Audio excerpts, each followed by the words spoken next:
Alors comment pouvons-nous expliquer que certaines personnes osent alors que d'autres n'osent pas? Comment on peut expliquer que par exemple Antoine Griezmann, à qui on a dit qu'il était trop petit pour faire du football et a été rejeté par 4 clubs, puisse obtenir la Coupe du Monde? Comment on peut expliquer qu'une personne comme Charles Aznavour, ses professeurs de chant lui ont dit qu'il n'avait ni la taille, ni la voix et qu'il ferait mieux de changer de carrière, puisse devenir une légende de la chanson? Comment on peut expliquer finalement que certaines personnes arrivent à dépasser, transcender la peur qu'on peut avoir quand on parle en public ou la peur liée au regard des autres? Une des peurs les plus importantes pour l'être humain, c'est la peur d'être exclu du cercle social, la peur d'être rejeté. Et par conséquent, ça nous amène à être effrayés à l'idée du jugement ou du regard des autres. Ça fait 15 ans que je me passionne sur cette question et ça m'a amené à faire 3 découvertes qui ont radicalement changé ma manière d'observer, de voir ce qu'était le regard des autres. La raison pour laquelle ça me passionne autant, ce sujet, c'est que j'étais un jeune homme qui était mal dans ma peau, avec des pensées de suicide. J'avais du mal à oser lever la main en cours, à aborder cette fille qui me plaisait, du mal à être moi-même, et j'arrivais même d'ailleurs à faire une excellente performance, qu'il était capable le même soir d'être précoce et d'avoir une panne. Ce qui n'est pas donné à tout le monde, sincèrement. Du coup, je me suis lancé un défi, le défi de faire plein de choses que je ne connaissais pas et qui m'effrayaient liées au regard des autres. Ça a commencé avec le fait de lever la main en cours. Mes potes me disaient « mais tu penses que tu vas un jour arriver à être confiant en levant la main en cours, tout le monde sait faire ça ». À l'époque, j'étais trop stressé pour pouvoir répondre que oui, mais c'était bien la seule idée que j'avais. Alors j'ai levé la main en cours, abordé des centaines d'inconnus, allé voir ces filles qui me plaisaient, parler en public. Je me suis même lancé le défi d'aller dans des boîtes de nuit et parler à la première moitié de la boîte de nuit, leur dire bonjour. Et en fait, je me suis rendu compte que la deuxième moitié de la boîte de nuit, celle qui arrive après, du coup, elle se dit, mais qui c'est ce type où tout le monde lui dit bonjour? C'est-à-dire qu'en fait, ce qui se passe, c'est que vu que tout le monde a peur du regard des autres et tout le monde a envie, dans les yeux de l'autre, de paraître important, du coup, la première moitié de la boîte de nuit, dès qu'il passait à côté de moi, il faisait « salut ». Donc j'avais des gens qui me demandaient « mais est-ce que tu es le fils du patron? Est-ce que tu es une célébrité? Qui tu es ?» Et ça m'a fasciné de me dire que quelques détails dans ma communication, dans ma manière de respirer, pouvaient tout changer. Donc je me suis dit, je vais lancer une chaîne YouTube. J'étais encore stressé, pas très à l'aise, mais j'ai envie de partager au plus grand nombre comment faire pour arriver à être plus à l'aise. Donc, je démarre ma chaîne YouTube. Déjà, je mets plusieurs jours à oser me filmer. Je mets plusieurs jours à oser mettre ma vidéo sur YouTube en privé. Et je mets plusieurs jours à oser cliquer sur le bouton « Publier » parce que je me dis « mais qu'est-ce qu'on va penser de moi ?» C'est drôle d'ailleurs notre cerveau, parce que j'imagine que d'un coup, la Terre entière va voir ma vidéo alors qu'il y a 1 milliard de vidéos. J'ai 3 abonnés, moi, mon deuxième compte, ma mère. Et il y a un type qui sort de nulle part, je pense que YouTube a embauché une bande de cousins, là pour entraîner les personnes qui ont du mal avec le regard des autres. Il y a un type qui sort de nulle part et qui marque « David, tu mérites pas de vivre ».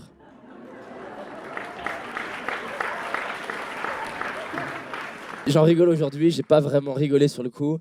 J'ai continué de faire des vidéos, plusieurs centaines de vidéos. Chaque vidéo, essayer de faire quelque chose de différent, de nouveau, faire des vidéos dans le métro, faire des vidéos dehors, et essayer d'apprendre à devenir un meilleur communicant. Et un jour, j'ai un pote qui m'appelle, c'est un des fondateurs d'un des plus gros incubateurs de start-up en Europe. Il m'appelle « David, je viens de diffuser une de tes vidéos à toutes mes startups. » Alors sur le coup, je lui dis « mais je suis trop content, enfin, merci, c'est top de la confiance que tu as en moi. » Et je lui dis « quelle vidéo tu as choisi ?» Il me dit « une de tes premières. » Je lui dis « pourquoi tu as fait ça ?» « Pourquoi une de mes premières ?» Il dit « non, mais je sais ce que je fais. Je vais attendre quelques semaines et je vais leur donner une de tes dernières. » Je lui dis « mais pourquoi tu fais ça ?» Il me dit « je veux leur montrer que vraiment tout est possible. » Et sur le coup, exactement comme vous, je me dis c'est une critique, c'est qu'est-ce qu'il veut dire par là? Ça m'a amené à faire, comme je disais, 3 découvertes qui ont transformé ma vision. Alors je vous montre cette image. Ça, c'est une image de mes premières vidéos où j'avais testé les t-shirts. Je me suis dit, là, ça marche pas, c'est à cause du costume. Donc je mets un costume et j'ai un type pareil qui sort de nulle part qui dit, il faut que tu arrêtes de mettre le costume de ton père. Ça n'était pas le costume de mon père, mais je comprends pourquoi il disait ça. Grâce à lui, d'ailleurs, j'ai changé de costume. Et en fait, je me suis rendu compte que Je mettais énormément de valeur sur les critiques. Il y avait toujours des gens qui me disaient « T'es trop jeune, tu ne peux pas y arriver, tu n'y arriveras jamais, tu t'exprimes pas assez bien ». Et je mettais trop d'énergie là-dessus, trop de poids à ce que les autres pensaient de moi. Donc j'ai continué, je me suis dit qu'est-ce que ça pourrait être un défi qui vraiment me fait flipper. En partant d'un ancien timide, le truc qui était le plus stressant pour moi, c'était de louer une salle. Donc j'ai loué une salle de 1400 personnes et je me suis dit j'ai un mois pour faire un one-man show. Sachant que j'ai demandé à plusieurs personnes autour de moi qui m'ont dit en un mois, jamais tu pourras faire one man show, c'est impossible. Donc j'ai réservé une salle, ça a donné ça, 1400 personnes. J'étais terrorisé sincèrement avant de monter sur scène. Je pense que j'ai jamais été autant de fois aux toilettes en 20 minutes avant de monter sur scène. Et ça m'a permis d'avoir ma première découverte. L'entraînement, le fait de t'entraîner tous les jours à faire des choses que tu ne connais pas, le fait de te dépasser, le fait de te remettre en question et pourquoi pas apprendre des critiques, parce qu'il y a des critiques qui étaient intéressantes, je me suis rendu compte que l'entraînement, ça rend obsolète les critiques. C'est-à-dire qu'il y a plein de gens qui ont dit tout un tas de choses sur le fait que je ne pourrais pas y arriver, mais quand toi, tu n'es pas concentré sur les écouter, mais concentré sur apprendre et faire des choses que tu ne connais pas, et bien finalement, le temps qu'ils aient fini de parler, toi, tu as progressé. Et j'aimerais du coup partager aujourd'hui cette idée et cette invitation à aller faire des choses qui sont challengeantes pour soi. Alors chacun sa taille. Aujourd'hui, j'ai le privilège, la chance de côtoyer, rencontrer, interviewer, accompagner des personnes qui excellent dans leur domaine, producteurs du Seigneur des Anneaux, des sportifs olympiques, des champions du monde, des entrepreneurs qui génèrent plusieurs dizaines de millions d'euros. Je peux vous dire d'ailleurs que peu importe là où ils en sont, tous sur Terre, il y a quelque chose qui nous fait peur lié au regard des autres. Et mon invitation, c'est de dire qu'est-ce que je peux faire qui me fait vraiment flipper et qui peut-être va me permettre en plus d'être fier de moi. Être là avec vous, ça me permet de repenser à ce jeune homme que j'étais et de me dire « Waouh !» Ça me paraissait impossible et ça allait au-delà de ce que j'imaginais parce que ça a démarré avec un truc où mes potes se foutaient de ma gueule, qui était de lever la main en cours. Je suis allé donc plus loin dans ces défis. Je me suis dit « Ok, qu'est-ce qui me ferait encore plus flipper que le spectacle ?» Et on va partir aux États-Unis et je vais annoncer à tout le monde sur ma chaîne YouTube et partout le plus possible que je vais interviewer 30 Américains considérés comme inaccessibles. Sachant que quand j'annonce ça, j'ai aucune idée de comment je vais faire. Donc je me retrouve à New York, première fois à New York, je ne sais pas comment je vais faire pour interviewer quelqu'un et j'obtiens l'interview avec Seth Godin, qui est un peu une légende aux États-Unis du marketing. C'est quelqu'un qui a accompagné Yahoo. À la fin de l'interview, il me dit « Quand est-ce qu'il est ton train ?» Sous-entendu, ce serait bien que tu dégages. Je suis sur le quai du train. C'est ma première interview de toute ma vie à New York, aux États-Unis. Et je suis en train de réaliser que j'ai certainement raté une des interviews les plus importantes de ma vie. La raison pour laquelle j'ai raté cette interview, c'est qu'en fait, mon anglais est pourri. Et donc, Seth Godin, c'est quelqu'un qui passe au TED aux États-Unis, le plus gros TED, à la télé, à la radio, et qui est habitué à raconter des blagues. Sauf que quand il raconte une blague, il est habitué que les gens rigolent. Mais vu que j'ai un mauvais anglais, quand il raconte des blagues, je ne comprends pas que c'est une blague, ou des fois, je comprends 2 minutes plus tard. C'est la raison pour laquelle mes interviews suivantes, quand tu les regardes sur ma chaîne YouTube américaine, tu vois que je rigole dans le doute. C'est-à-dire qu'il y a des moments où je rigole, ça n'a rien à voir. Et c'est pour ça que j'ai plein de commentaires de ce type-là sur ma chaîne YouTube américaine. Alors, c'est la traduction. Super interview côté de l'interviewé, donc pas moi. Hein. Mais si j'entends encore ce Frenchy boy, c'est une traduction, pouffer de rire comme une fillette, 3 petits points. Dès comme ça, j'en ai des centaines. Des gens qui m'ont dit que ça serait mieux que j'arrête de parler anglais parce que ça leur fait mal à l'oreille. Des gens qui m'ont dit que vraiment, c'était les déshonorer, ces gens-là, que de les interviewer avec mon anglais de merde. Alors du coup, je me suis lancé d'autres défis, parler par exemple devant 200 personnes qui étaient les dirigeants de boîtes de S&P 500, c'est un peu comme le CAC 40. Et à la fin de mon intervention, j'ai quelqu'un qui va voir l'animateur et qui lui dit « Mais pourquoi lui ?»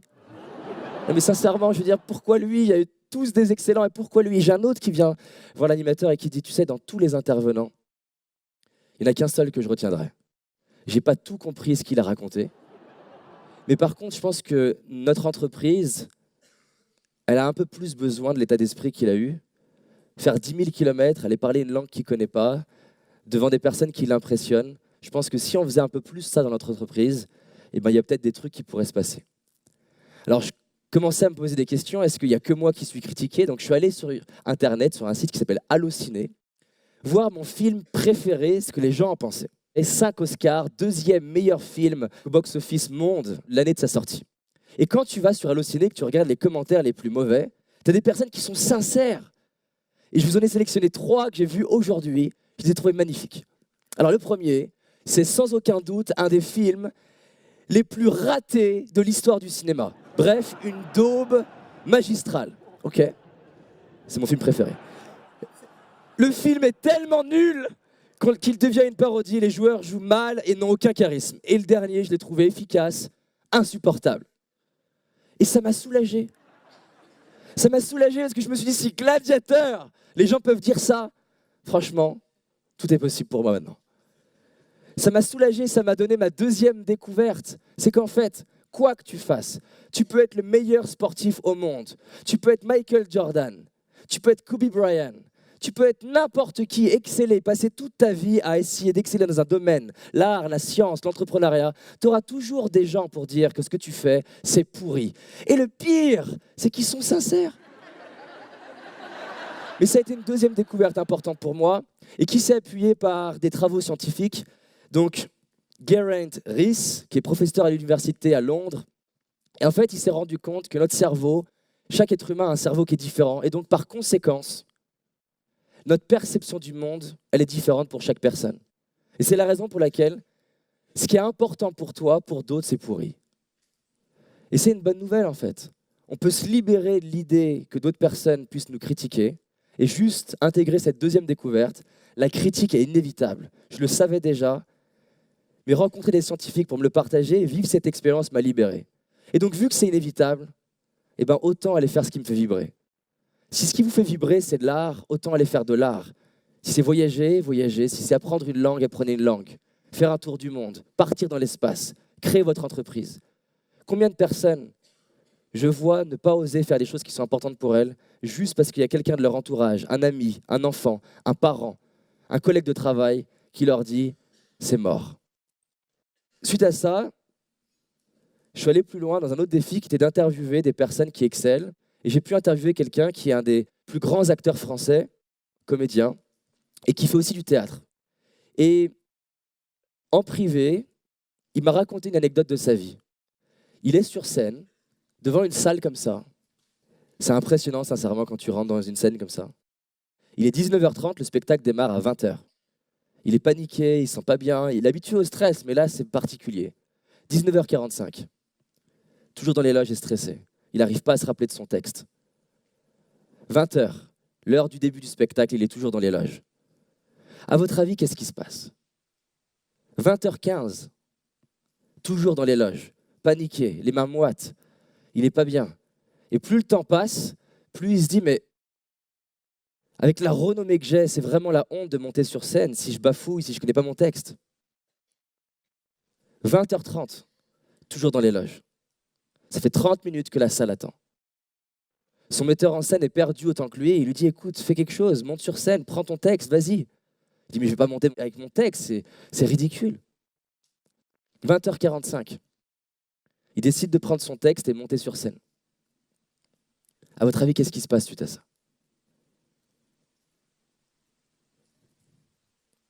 Il va passer tout le reste de la pièce de théâtre avec le texte à la main, incapable de retrouver son texte. C'est long. Une pièce de théâtre entière quand tu es stressé et paniqué et que tu as ton texte à la main. Et à la fin, il va avoir la standing ovation, la plus longue, la plus grande qu'il a jamais eue de toute sa carrière. 3 ans plus tard, il est dans une autre ville et il y a quelqu'un qui vient le voir en lui disant « Mais j'étais là !»« T'étais où ?»« J'étais là !»« T'étais où ?»« J'étais là ce soir-là. » Le soir, vous aviez votre texte. C'est peut-être pas pour vous le meilleur spectacle de votre vie, mais pour moi, ça a été le plus impactant dans ma vie.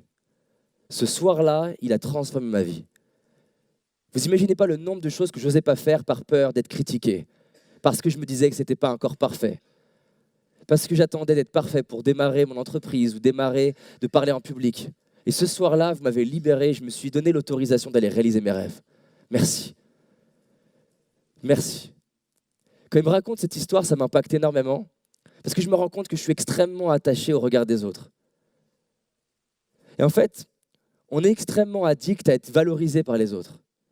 Et je me rends compte qu'à partir du moment où tu te libères du besoin d'être valorisé par les autres, tu te libères aussi au passage d'être critiqué par les autres. Et plus important encore que ça, j'ai fait une troisième découverte qui était hyper importante pour moi. C'est qu'en réalité, le seul risque que tu as quand tu prends le risque d'être critiqué par les autres, c'est d'inspirer quelqu'un. C'est quelqu'un te voit, t'entend, te regarde et se dit s'il peut le faire, si elle peut le faire, je peux le faire aussi. Combien ça vaut d'inspirer sa mère, son père, ses enfants en inconnu? Est-ce que ça ne vaut pas une petite critique? Quelqu'un qui va juste te dire que ce que tu fais, c'est nul. Alors je vous ai parlé de beaucoup de choses de plus en plus grandes pour moi, mais il y avait un truc que je n'osais pas faire, qui pour beaucoup de gens est extrêmement simple, et que j'ai laissé chaque année passer en me disant que je le ferais plus tard. Ça me terrorisait bien plus que d'aller passer sur scène en anglais. C'était de dire je t'aime à mon père. Mon père, il a été abandonné par son père, puis par sa mère, puis par sa grand-mère. Il a eu du mal à comprendre ce que c'était de se sentir aimé. Et du coup, j'ai eu une adolescence où je l'en ai beaucoup voulu et je prétextais mon manque d'estime de moi sur lui. Dire je t'aime à mon père, c'était hyper stressant pour moi. Bien plus que tout ce que j'ai fait aujourd'hui dans ma vie. Encore une fois, c'est cette peur du regard des autres. La peur que mon père ne réponde pas.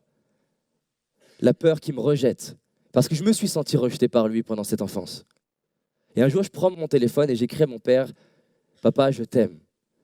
Faire ça, cet acte de courage pour moi, c'était plus important que plein de choses que j'ai pu accomplir. Le lendemain, pas de réponse de mon père. Le surlendemain, pas de réponse de mon père. Et le troisième jour, j'oublie le SMS.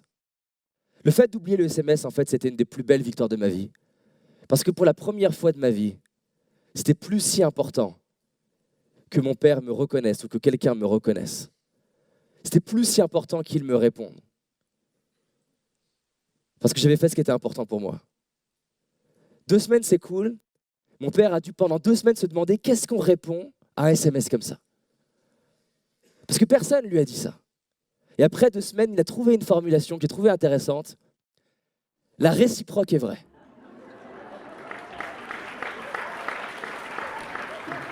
J'aurais reçu ce SMS à 15 ans, je lui en aurais voulu pour ça. Mais quand je reçois ce SMS il y a quelques années, j'ai les larmes aux yeux parce qu'en fait, mon père, je réalise, par toutes ces expériences, le prendre dans mes bras alors qu'il se rédifie, que mon père, en fait, m'a toujours aimé, sauf que je n'étais pas capable de le voir parce qu'on a 2 cerveaux différents et 2 enfances différentes. Mon père, il m'a donné tout ce que lui n'a pas eu. Un toit, à manger, des études. Et quand je pensais qu'il ne m'aimait pas, ce qu'il me disait, c'est fais attention, continue tes études parce que moi, je sais ce que c'est de ne pas manger. J'ai compris que mon père, en fait, m'avait toujours aimé. Et suite à ça, ça a changé notre relation. Et d'ailleurs, j'ai beaucoup de gratitude pour mon père aujourd'hui parce qu'il participe à la réussite de mon entreprise. Parce que j'ai osé traverser ce regard de l'autre et être prêt à être rejeté par lui. Donc j'aimerais terminer par une invitation. L'invitation que vous alliez faire au moins une petite chose inconfortable pour vous. Elle peut être petite aux yeux des autres ou grande pour vous. Ça peut être un truc énorme aux yeux des autres ou simplement lever la main en cours. Parce qu'en fait, j'imagine un monde, et j'ose imaginer avec vous un monde, où si nous, ensemble, on ose faire des choses qui nous inspirent, eh ben on pourra peut-être voir ensemble un monde où il y a des jeunes, des enfants et des adultes qui osent vivre la vie qui les fait vibrer, peu importe ce que les autres pensent.